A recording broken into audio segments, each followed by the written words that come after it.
தக்காளி வெங்காயம் இல்லாமல் எப்படி ஒரு சிக்கன் ரோஸ்ட் பண்ணலாம் அப்படின்னு பார்க்கலாம் வாங்க. அதுக்கு ஒரு 1/2 kg சிக்கன் எடுத்துக்கோங்க. நல்லா வாஷ் பண்ணி எடுத்துக்கோங்க. அதை ஒரு குக்கரில் போட்டுக்கலாம்.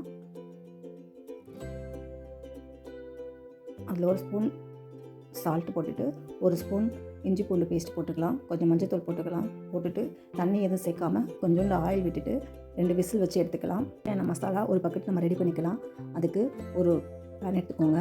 அதில் ஒரு ஸ்பூன் சீரகம், ஒரு ஸ்பூன் சோம்பு, ஒரு ஸ்பூன் வெந்தயம், அப்புறம் நமக்கு தேவையான ஸ்பைசஸ் ஐட்டம் எடுத்துக்கலாம். இல்லை கொஞ்சம் கொஞ்சம் எடுத்துக்கலாம். 2 காஞ்ச மிளகாய் எடுத்துக்கலாம். எடுத்துகிட்டு ட்ரை ரோஸ்ட் பண்ணிவிட்டு மிக்ஸி சாரில் போட்டு நம்ம அரைச்சி எடுத்துக்கலாம். அப்புறம் நம்ம வேக வச்ச சிக்கன் பாருங்கள், இந்த மாதிரி தான் இருக்கும். அதுக்கு நம்ம தண்ணி எதுவும் விட தேவையில்லை. ஆல்ரெடி அது தண்ணி விட்டு தான் நமக்கு இருக்கும்.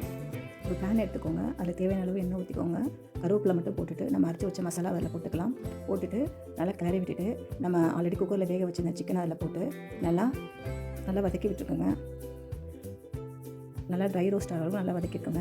வேறு எதுவும் இதில் நம்ம போட தேவையில்லை. ஏன்னா ஆல்ரெடி உப்பு, மஞ்சள் எல்லாமே நம்ம போட்டாச்சு. இஞ்சி பூண்டு பேஸ்ட் எல்லாமே நம்ம அதில் போட்டாச்சு. குக்கரில் வேக வைக்கும்போது அதனால் நம்ம எதுவும் போட தேவையில்லை. நல்லா வதக்கினதுக்கப்புறம் நம்மளுக்கு நல்லா ஒரு சூப்பரான சிக்கன் ரெடியாக இருக்கும். இது எல்லாருமே ரொம்ப சிம்பிளாக ட்ரை பண்ணலாம். சிக்கனை வேறு ஒரு பிளேட்டில் வந்து ட்ரான்ஸ்ஃபர் பண்ணிக்கலாம். இந்த சிம்பிளான சிக்கனை தக்காளி வெங்காயம் இல்லாமல் ட்ரை பண்ணி பார்த்துட்டு டேஸ்ட் எப்படி இருக்குன்னு எனக்கு கமெண்ட் பண்ணி சொல்லுங்கள்.